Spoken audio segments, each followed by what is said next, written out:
Bismillahirrahmanirrahim. Assalamualaikum warahmatullahi wabarakatuh. Alhamdulillah hamdan katsiran thayyiban mubarakan fih kama yuhibbu rabbuna wa yarda. Wassalatu wassalamu ala Rasulillah wa ala alihi wa sahbihi wa man tabi'ahum bi ihsani ila yaumiddin. Amma ba'd. Sahabat yang dimuliakan oleh Allah Subhanahu wa taala, pada kesempatan kali ini insyaallah kita akan bersama-sama belajar membahas tentang satu fenomena yang sangat memprihatinkan. Fenomena yang sedang ramai saat ini, baik di lingkungan rumah, lingkungan sekolah maupun lingkungan masyarakat, adalah maraknya atau ramainya kasus perundungan atau yang lebih kita kenal dengan pembulian atau bullying. Pertama-tama marilah lebih dulu kita pahami apa perundungan itu atau apa bullying itu. Bullying atau perundungan adalah perilaku agresif yang melibatkan berbagai macam perilaku atau tindakan yang negatif. Baik itu yang bersifat kekerasan fisik seperti memukul, menendang, mencakar, menampar, atau kekerasan yang bersifat verbal seperti menghina, mencaci, atau menuduh, memfitnah, termasuk juga seperti mempermalukan di depan umum, mengucilkan, dan lain sebagainya. Inilah kemudian yang masuk dalam kategori pembulian itu. Tentu saja kalau kita bicara mengenai perundungan ini dari sisi agama sudah jelas. Agama kita, agama Islam sangat melarang tindakan pembulian ini. Seperti yang disampaikan dalam Al-Quran surat Al-Hujurat ayat 11 yang berbunyi, A'udzubillahi minasyaitonirrajim. Ya ayyuhalladzina amanu la yaskhar qaumun min qaumin asa ayyakunu khairam minhum wala nisa'um min nisa' asa ayyakunna khairam minhun wala talamizu anfusakum wala tanabazu bil alqab bisalismul fusuku ba'dal iman wa man lam yatub faulaika humuz zalimun, yang artinya, wahai orang-orang yang beriman, janganlah suatu kaum mengolok-olok kaum yang lain, karena boleh jadi mereka yang diolok-olok lebih baik dari mereka yang mengolok-olok. Dan jangan pula perempuan-perempuan mengolok-olok perempuan lain, karena boleh jadi perempuan yang diolok-olok lebih baik dari perempuan yang mengolok-olok. Janganlah kamu saling mencela satu sama lain, dan janganlah saling memanggil dengan gelar-gelar yang buruk.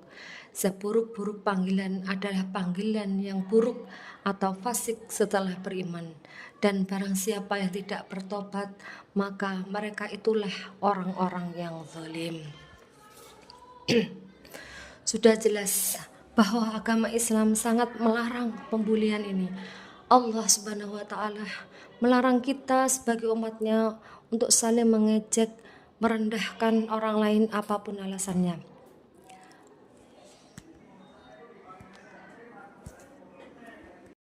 Tapi seperti yang kita ketahui bersama bahwa masih ada di antara kita, di sekitar kita, perilaku pembulian ini.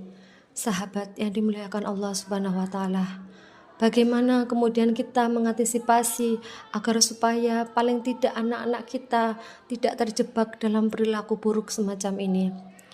Yang pertama, kita harus menyadari bahwa tanggung jawab pendidikan anak-anak kita bukan semata-mata tanggung jawab guru di sekolah. Karena kita sebagai orang tua punya tanggung jawab yang lebih besar kepada anak-anak kita, karena kitalah yang punya lebih banyak waktu dengan anak-anak kita di rumah daripada di sekolah. Salah satu caranya dengan memberikan contoh yang baik, karena anak-anak akan cenderung mencontoh sikap dan perilaku orang tuanya, apakah baik ataukah buruk. Mungkin mereka yang kemudian terjebak sebagai pelaku pembulian, pelaku perundungan tidak lepas dari lingkungan yang mereka lihat. ketika itu entah orang tua atau saudara atau orang-orang terdekat mereka lihat sering melakukan pembulian, maka tak heran anak-anak itu akan mencontoh apa yang mereka lihat. Maka tugas kita sebagai orang tua, sebagai orang yang paling dekat dengan anak-anak kita berikan contoh yang terbaik. Bukan sekedar lewat lisan saja kita melarang, tapi juga kita berikan contoh terbaik agar anak-anak melihat hal yang baik-baik saja. Sahabat yang dimuliakan Allah Subhanahu wa Ta'ala, dampak bullying bagi para korban sangatlah besar. Korban bullying dapat mengalami depresi, kecemasan, penurunan prestasi, bahkan hingga sampai bunuh diri. Oleh karena itu, bullying ini harus segera kita hentikan. Bagaimana cara kita menghentikan bullying ini? Yang pertama, kita harus selalu menolak dan tidak mentoleransi tindakan bullying apapun. Yang kedua, kita harus berani untuk melaporkan kepada pihak yang berwenang bila kita melihat tindakan bullying yang terjadi.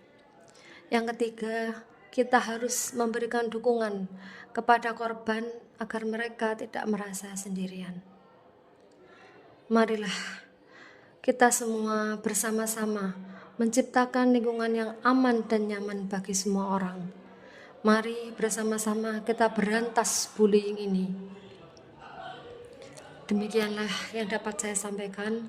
Semoga apa yang saya sampaikan dapat bermanfaat bagi kita semua. Wabillahi taufiq walhidayah. Wassalamualaikum warahmatullahi wabarakatuh.